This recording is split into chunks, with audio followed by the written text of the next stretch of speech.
A local small business says a tax on insurance companies is being passed on to the little guy, and they'd like Congress to do something about it.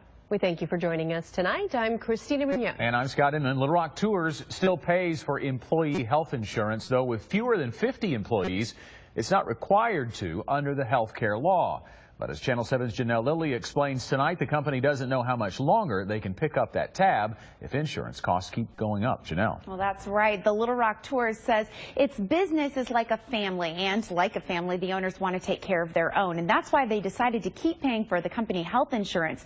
But the problem is the cost keeps rising, and they believe that the health insurance tax is to blame. What's going on? We've got just looking at our Gina Martin is into details. You have to be in order to successfully run a tour and travel company, transporting customers across the country.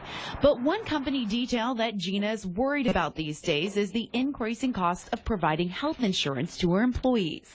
We don't really know if next year we're going to be able to continue to afford coverage. Gina believes the health insurance tax, known as HIT, is responsible. It may seem odd to think that a tax on insurance companies would impact small businesses.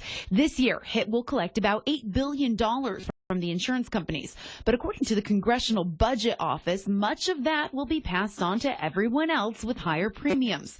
That's causing trouble for Gina. It's really heartbreaking because our employees are like family to us, and we want to try to do the right thing. Congressman Tom Cotton is a co-sponsor of a bill to repeal HIT. It's going to also hurt job creation at companies like Little Rock Tours because they're having to bear those additional costs from the health insurers that are paying the tax. Senator Mark Pryor voted for $40 billion in small business tax credits. Here's what his spokesperson had to say.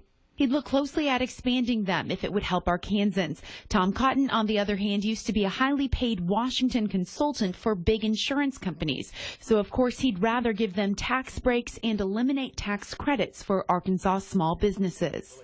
While they duke it out in D.C., back home in Little Rock, Gina is still dealing with those details.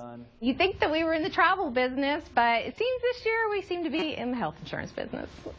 But Congressman Cotton and Senator Pryor will be at that Coon Supper tomorrow. We're going to have more from them then. All right, Janelle Lilly live tonight. Thanks very much.